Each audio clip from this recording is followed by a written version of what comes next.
Hello दोस्तों, नमस्कार। Bright quality education में आप सभी का स्वागत है। आज मैं आपको एक सुंदर सा कहानी सुनाने वाला हूँ और इस कहानी का शीर्षक है भगवान जो कुछ करते हैं अच्छे के लिए करते हैं।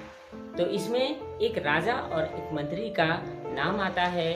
मंत्री का हमेशा कहना था कि भगवान जो कुछ करते हैं अच्छे के लिए करते हैं, लेकिन राजा हमेशा इस बात से असहमत थे। लेकिन दोनों में बहुत ही घनिष्ठ मित्रता थी। एक दिन दोनों सैर करने के लिए निकलते हैं। तभी अचानक राजा की नजर लता पर पड़ती है। लता में कुम्हड़ा का फल लगा हुआ था। तो राजा जी अपने मंत्री को कहते हैं कि मंत्री जी, आप हमेशा कहते हैं कि भगवान जो कुछ करते हैं अच्छे के लिए करते हैं, लेकिन ये क्या आपके भगवान ने अच्छा किया कि इतना दुबला पतला लता है उसमें इतना बड़ा कुम्हड़ा लगा दिया? तो ये तो आपके भगवान ने गलत किया। फिर भी मंत्री उनकी बातों को सुनते हैं और कुछ भी नहीं बोलते हैं। दोनों आगे बढ़ जाते हैं। दोनों को थकावट आती है और दोनों एक आम के पेड़ के नीचे जो है बैठ जाते हैं। तभी राजा की नजर आम के पेड़ के ऊपर में पड़ती है। राजा फिर से बोलते हैं कि मंत्री जी देखिए, इतना बड़ा सा पेड़, आम का पेड़, और उस आम के पेड़ में इतना छोटा छोटा आम, ये क्या भगवान ने सही किया है? यहाँ तो कुम्हड़ा का फल लगा होना चाहिए था। इतना कहकर वो चुप हो जाते हैं। मंत्री जी वहां पर भी कुछ नहीं बोलते हैं। दोनों आराम करते हुए वहां पर बैठ जाते हैं। तभी थोड़ी देर में जो है वहां पर राजा के ऊपर जो है आम का फल गिरता है। तो राजा जोर से चिल्ला उठते हैं।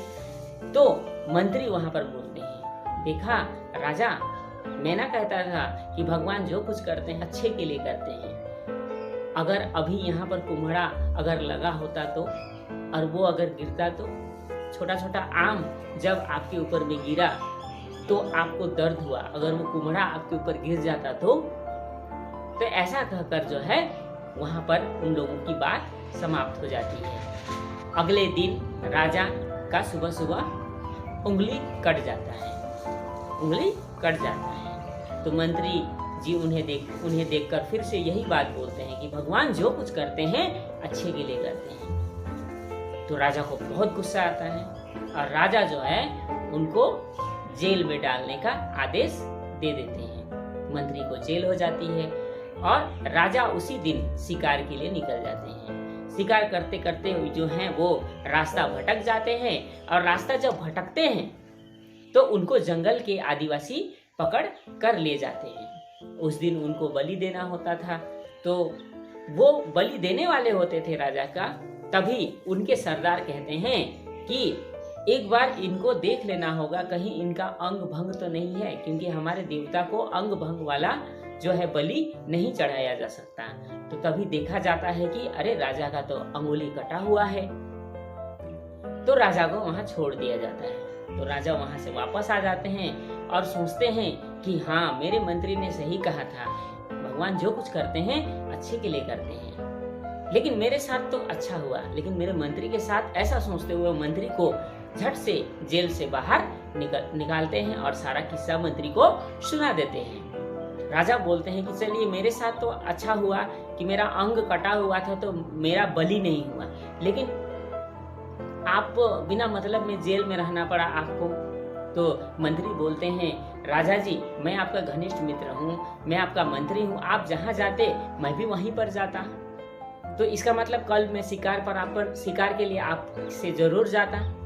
तो वो तो अंग, आपका उंगली कटा हुआ है बोलकर आपको छोड़ देते, लेकिन मेरा क्या होता? मेरा तो बलि चढ़ा दिया जाता। तो इस तरह से मुझे जेल पर चला जाना अच्छा हुआ ना, क्योंकि भगवान जो कुछ करते हैं अच्छे के लिए करते हैं। तो इस कहानी से हमें यही शिक्षा मिलती है कि भगवान जो है जो कुछ भी कर रहे हैं वो अच्छे के लिए ही करते हैं। इसी मानव के साथ जो कुछ भी हो रहा है या जो कुछ भी घटित हो रहा है वो अच्छे के लिए ही हो रहा है। तो इस तरह से हमें कहानी से यही सीख लेनी है। तो आज के लिए इतना ही। धन्यवाद। Thank you so much.